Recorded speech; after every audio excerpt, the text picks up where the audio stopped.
sa lingkod. I-welcome po natin ang ating pastora from Pugo, La Union, Pastora Meli Sapian. Thank you po, Pastora.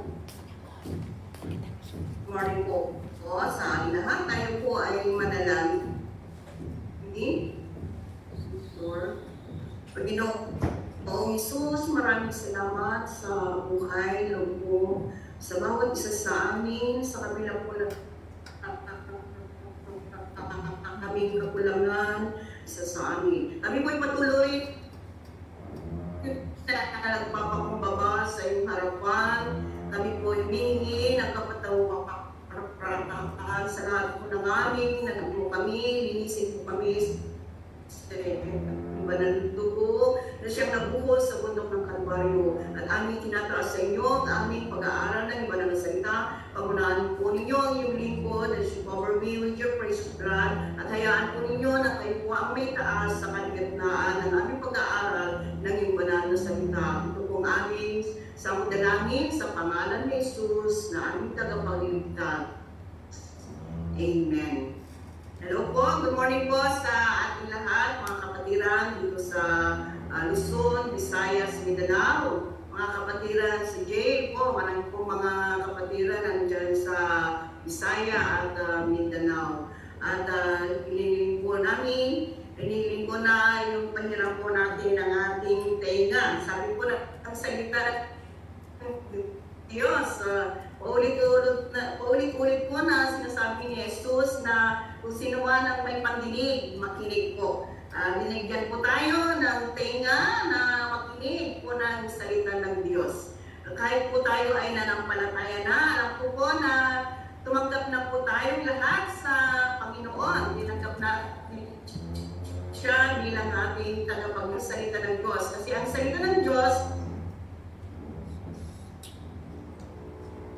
siya po ang pagkain ng ating basahin, unawain ang kanyang salita. Sa patuloy po natin pag-aaral sa ngayon, makinig po tayo ng salita ng Diyos. Kung mayroon po tayong mga katabi na hindi nakikinig, marahil pwede natin sabihin na makinig po.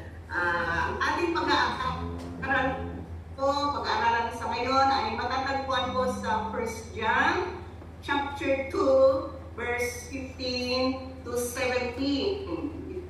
Yan po matatagpuan na ating aralin sa oras na ito. Basahin po natin sa 1 John chapter 2, verse 15 to 17. Huwag ninyong ibigin ang sanlibutan ni ang mga bagay na nasa sanlibutan. Kung ang sino man ay umiibig sa sanlibutan, ay wala sa kanya ang pag-ibig ng Ama. Sapagkat ang lahat na nasa sanlibutan, ang masasamang kita ng laman at ang masamang kita ng mga mata at ang kapalaluan sa buhay ay hindi mula sa Ama kundi sa sanlibutan. At ang sanlibutan ay lumilipas at ang masamang kita niyaon. Datapwat, ang gumagawa ng kalooban ng Diyos ay nananahan magpakailanman. Ito po ang salita ng Diyos na ating pag-aaralan sa oras na ito. Ang sinasabi po dito sa bawat sa atin na nanampalataya, baguhan man, na nakikinig ng salita ng Diyos. Kung tayo po ay naniniwala sa Diyos, ay pakinggan po natin ang kanyang salita. Sinabi niya po sa kanyang una sa verse 15, na huwag mong ibigin ang sanlibutan. Do not love the world. Ano ba ang dahilan kung bakit hindi natin mahalin o ibigin ang sanlibutan? Ito natin maunawaan. Ano po ang sinasabi dito?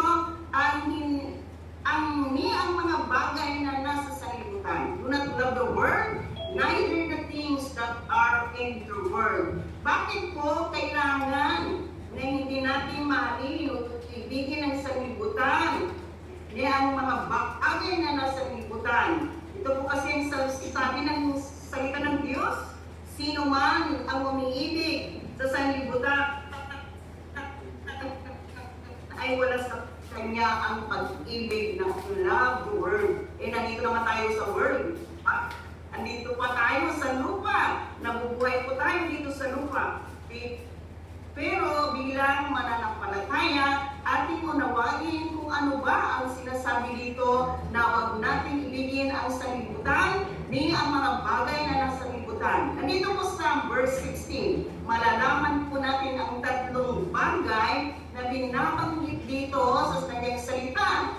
Unang-una, dito natin magbabasa sa verse 16. Sa verse 16, ito po magbabasa unang-una, the act of sinful nature.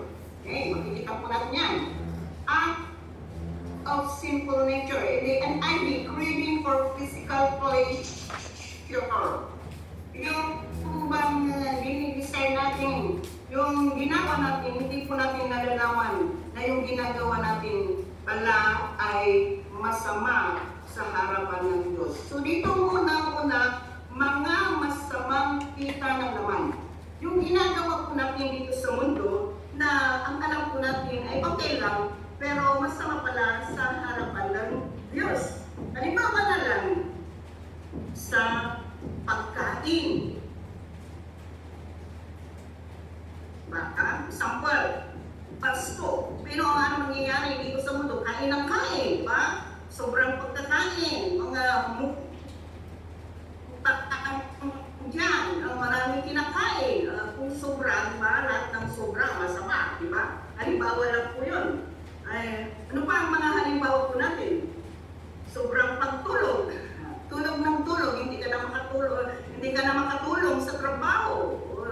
Maging wantaman dahil sa tulog ng tulog, diba? Yung gusto ng laman na ginagawa. Ano pa, sobrang pagtatrabaho. Di ba, binigyan lang po tayo ng pagtatrabaho 8 hours, pero ano po dito sa mundo, dahil sa gahaman tayo sa pera, nasusobra na, overtime pa, nagkakaroon tayo ng sakit, sobra-sobra na yun, di ba? Kaya lahat ng sobra po ay nakakasira po sa ating katawan at hindi po wala pa tayong time sa Panginoon. Ito pa ang makikita po natin. Mayroon tayong mga verse, supporting verse po dito. Makikita natin dito sa Acts 5 verse 19. Makikita po natin dito ang lahat ng gawain dito sa mundo. Na ang alam po natin ay hindi masama. Pero dito sa salita ng Diyos, saan po natin ang spiritual na pag-unawa, makikita po natin ang sarili, makikita natin din ang ating buhay, kung paano tayo nabubuhay dito sa mundo. Dito sa salita ng Diyos, sasabihin niya kung sino tayo. Sa Galatians chapter 5, verse 19 to 21, dito natin makikita the act of sinful nature. Mga masamang kita ng laman. Halimbawa na lang dito, sinabi ng salita ng Diyos, dito mababasa niyo, pakikiapid or sexual immorality. Makikita niyo dito, sa literal, in general, makikita natin hindi po lingid sa ating kalaman. Ito na po ang nangyayari sa buong mundo. Sinasabi ng salita ng Diyos na ito ay isang act of sinful nature, immorality. And we are sinning against God. Kahit na tayo ay nanampalataya, gumagawa tayo ng against sa Panginoon, against sa salita ng Diyos, gumagawa rin tayo ng immorality. Kaya we are sinning against God. So nakikita natin ito sa number 1 na sinasabi diyan, sexual immorality. Pangalawa dyan, impurity o karumihan. Ayaw natin po ang marumi, di ba? Sino ba gusto ng marumi? Ayaw natin. So, ganoon din ang Panginoon. Kailangan na mamuhay tayo na malinis, pure. Yung inabot natin, pure heart. Nais ng Panginoon na lumapit tayo sa Kanya na malinis. So, hiniling ng Panginoon na mamuhay po tayo na malinis. Inside, outside. So, ayaw pa rin ng Panginoon ng karumihan. Ganon din tayo, ayaw din tayo na pumasok ng bahay na marumi. Ganon din ang Panginoon, ayaw niya ng marumi sa ating buhay. Pangatlo dito, makikita natin din dyan, the lustful pleasures, yes, kalibugan sa Tagalog, yung dinidesire mo na gawin na hindi, ayaw naman ng Panginoon pero gusto mong gawin. Yun. Number 4. That is what is number 4 is idolatry. Pagsamba sa Diyosan. Pag idolatry, pumapasok po sa ating isipan mga imahin, mga revolto. Pero hindi lang po yan ang sinasabi dito na idolatry, mga kapatid. Ang idolatry na binabanggit po dito sa salita ng Diyos ay lahat ng bagay na ginagawa natin, inuuna natin sa ating buhay. Halimbawa kung trabaho dahil gusto mong kumita ng pera, that is idolatry, na idol mo yung pera. O kaya, sige, work ka ng work, yung trabaho mo na ang inuuna mo, that is idolatry. Kung ano ang lahat na ginagawa mo, inuuna mo sa iyong buhay, that is idolatry. Hindi lang imahin, hindi lang libuto. Maging idolatry yung tawag din sa mga kung mayroon kang hinahangaan, na pastor man yan, sister o brother, sino ang mga tao na yung hinahangaan, ay that is idolatry, kapatid. So yun ang sinasabi niya dito. Ang Diyos lamang dapat nating i-idol. Siya ang perfect. Ano pang number 5 is pangkukulam. Witchcraft. Dito sa Mountain Province, pag-inisong, yun po, yung nangyayari. Praise the Lord, dahil lumaganap na ang salita ng Diyos. Nawawala na yung mga pagans. Pangkukulam. Sa dako ng mundo, mayroon dyan, yung witchcraft, pwedeng pumatay yan. Sabi nga ng salita ng Diyos, there's power to tongue. Ang sinabi ng dila, mangyayari yun. Kung ikaw ako isang witchcraft, mangkukulam. Pero, ang salita ng Diyos, sabi niya naman, gagamitin na bibig for the glory of God, not to curse others. So number 6, hatred. Hatred is a spirit yan. Kung mayroon kang hatred, yung sama, nagtatanim sa Tagalog, tatanim ka ng sama ng loob. Mahirap yun, magkakaroon ka ng sakit ng puso. Kaya, kailangan alisin natin yung spirit of hatred. Bakit nagkakaroon ng hatred? Dahil sa karanasan mo sa buhay. Nasasaktan ka. Baka nung bata ka, mayroon kang mga naranasan kaya na naiinis ka, kakaroon ka ng hatred sa iyong puso, daladala mo yung hanggang sa paglaki mo. Hindi po maganda yun. Gawain po ng mundo yun. Number 7, pagtatalo. Yung pagtatalo, mga gamit, mga ari-arian, kahit magkakapamilya, nagtatalo tayo sa mga ari-arian. Ayaw po ng Panginoon yun. Gawain din ng makamundong gawain yun. Number 8, paninibugho or jealousy. We're jealous. Nagsiselos po tayo. Nakakapatay po yun kung mayroong kang selos, mga mag-asawa na nagsiselos. Nakakapatay po. Ano pa ang number 10? Pagkakampi-kampi, pagkaalitan, rating. Kung mayroong maggumawa ng masama sa'yo, gusto mong mag-revenge, ganun. Nakakapatay, magkakampi-kampi, pagkakabahagi, faction, magkagrupo-grupo. Yan ang nangyayari dito sa mundo, maging sa politics, di ba? May kakampi-kampi. At ito pa yung number 12, mga hidwaang pananampalataya. Hidwaang pananampalataya yung mayroon kang pananampalataya sa Panginoon pero inililihis mo yung pananampalataya mo sa Diyos. Gumagawa ka ng katuruan na lumihis sa kalooban ng Panginoon. Ganito pa ang nangyayari sa mundo. Kahit kilala na nila si Jesus Christ, tinanggap na nila si Jesus bilang tagapagligtas, inililihis nila yung pananampalataya nila upang magawa nila yung nais nila. Ganun ang nangyayari po. Pantakan po tayo yung mga katuruan na napapakinggan na hindi ayon sa kalooban ng Panginoon. Kaya tayo po ay magbasa ng salita ng Diyos. Kailangan na aralin mabuti ang salita ng Diyos upang hindi po tayo malihis sa ating daan, sa ating paglilingkod sa Panginoon. So kikita po natin dito, hindi po lingid sa ating kaalaman ang mga nangyayari dito sa mundo. Ano pa ang makikita po natin? Inggit. Itong sa Tagalog, kapanaghilian. Inggitan. Pag naiingit ka sa isang tao, diba, gagawa ka ng paraan upang sirain mo yung isang tao. Ganun po ang salita ng Diyos na sinasabi nito. paglalasing, kung uminom ka ng alak, siyempre malalasing ka. Pero ang paglalasing, hindi lang po yung pag-inom ng alak. Marami na pong nalasing dito sa mundo. Kasi hindi na nila alam kung saan sila pumupunta. Kaya ganun ang nangyayari sa ating buhay. Dahil hindi po natin alam kung ano ang ating patutunguhan sa buhay. Ganun po. Hindi lang yung paglalasing niya. Inom ka ng alak, malasing. Alam po natin, paglalasing, di ba hindi niya alam yung kanyang dinadaanan? Ganun din po sa spiritual. Kung tayo po ay lasing dito sa mundo, ay hindi po natin alam ba, saan ba ako pupunta? Saan ba ako, kaya ngayon, bakit nandito po tayo?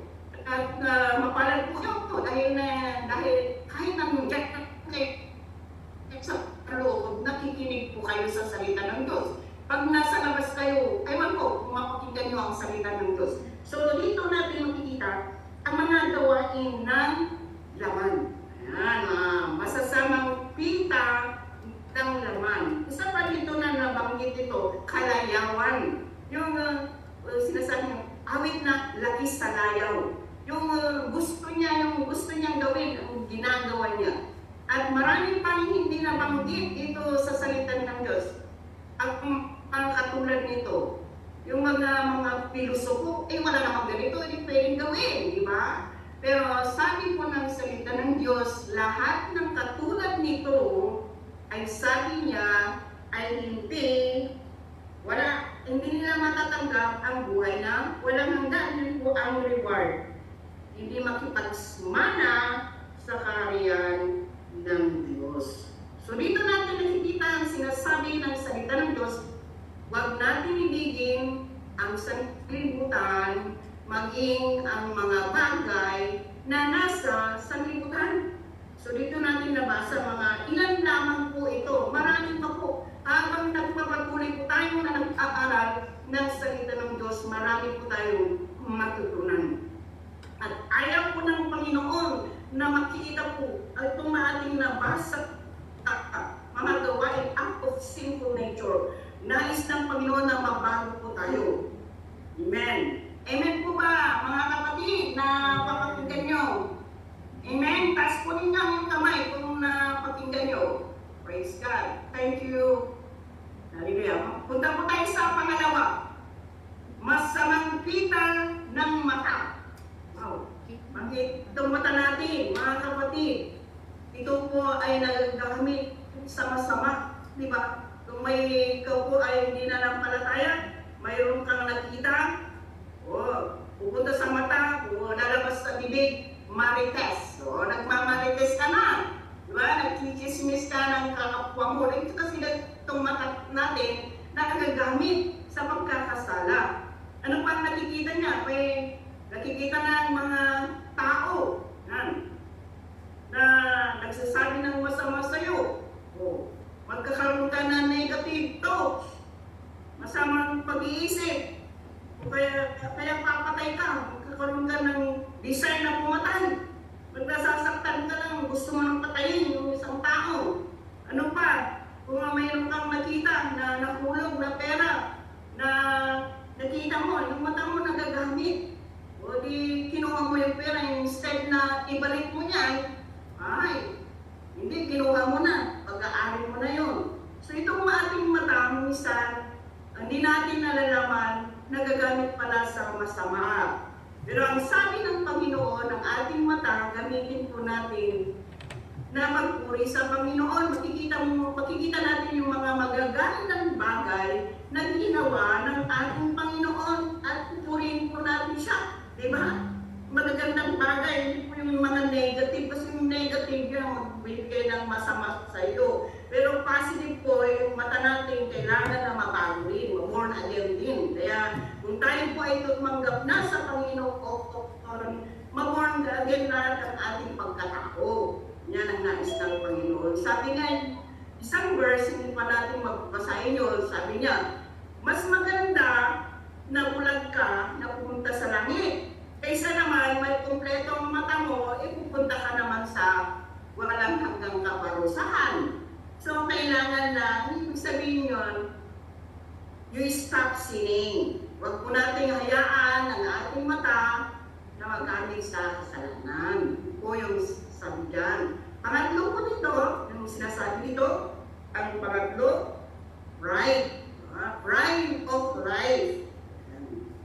Diba? Yung pangatlo na sinasabi dito, ito po ang mga gawain na dito sa mundo. The pride of life, that is number 3. Pride of life. Yung kayamanan o kapalaluan sa buhay. Dito sa mundo, ang lahat ng tao may pride. May pride tayo. Pero dapat yung pride natin sana sa Panginoon na ating itataas. Ibig sabihin ng kapalaluan sa buhay, mahambog, mayabang, o mahangin yung ginagamit natin mga salita, mapagmataas, yan. Kahit na walang pinagyayabang, mayabang pa rin, di ba? Yun ang spirit. Kasi yung spirit kasi noon, nung basahin natin yung salita ng Diyos, nung si Lucifer, yung napakagandang angel, na halos sumalapit na sa Diyos, nagkaroon siya ng pride.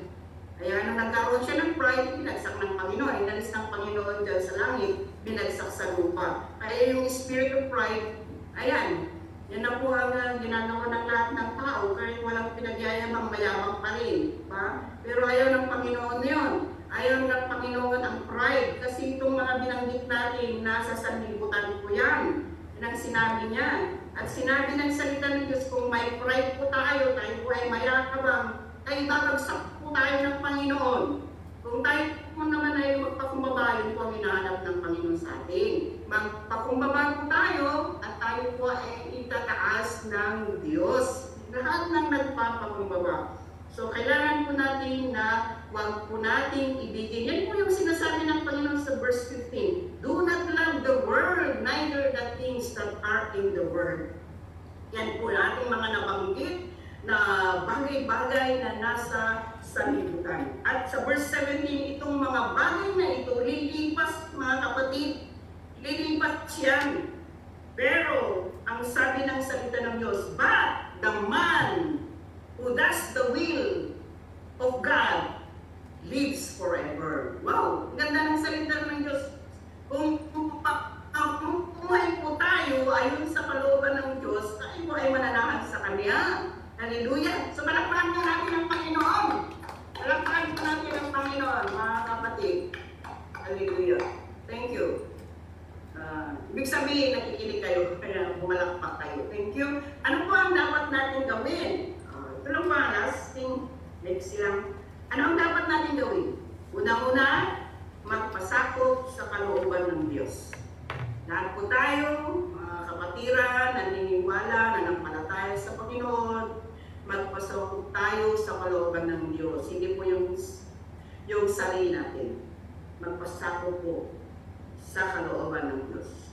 Pangalawa, isagawa ang mga tagubilin ng Diyos. Isagawa natin, ipamuhay. Hindi lang kasi nananampalataya tayo, tapos na. Yung kasi, marami kasing katuruan ngayon. Pag tinanggap mo daw si Jesus bilang tagapagligtas, tama na yun. Kahit na gumagawa ka ng kasalanan, okay. Hindi po. Kaya ating dapat na isagawa ang kalooban ng Diyos. At pangatlo, magpakumbaba. Yun po ang hinahanap ng Panginoon sa bawat sa atin. Ano man ang katayuan mo sa buhay. Marami kasing pag natapos ng pag-aaral, hindi nakalimutan nilang magpakumbaba. Kaya kahit ano po ang katayuan natin, kung tayo po ay nananampalataya na sa Panginoon, aralin natin magpakumbaba. We acknowledge God and everything. Siya po ang lahat-lahat sa atin, siya po ang dapat natin pagurian, siya po ang dapat i-deserve all the glory. Kaya siya po ang ating itataas, mga kapatiran. So nabasa po natin ang salita ng Diyos na dapat natin gawin para ang pag-ibig ng Panginoon ay manatili sa atin. Kasi kung gagawa po tayo ng against sa Panginoon, kung ibigin natin ang mundo at ang mga bagay sa mundo, ang pag-ibig ng Diyos ay wala sa atin. Sabi niya dito po sa positive, nasa atin po ang Panginoon. Madadama po natin ang pag-ibig ng Panginoon kung tumutupad po tayo sa kanyang katuruan. Maraming salamat sa iyong pagdinig. Aming dalangin na patuloy po tayo nagkaroon ng desire upang aralin ang kanyang salita.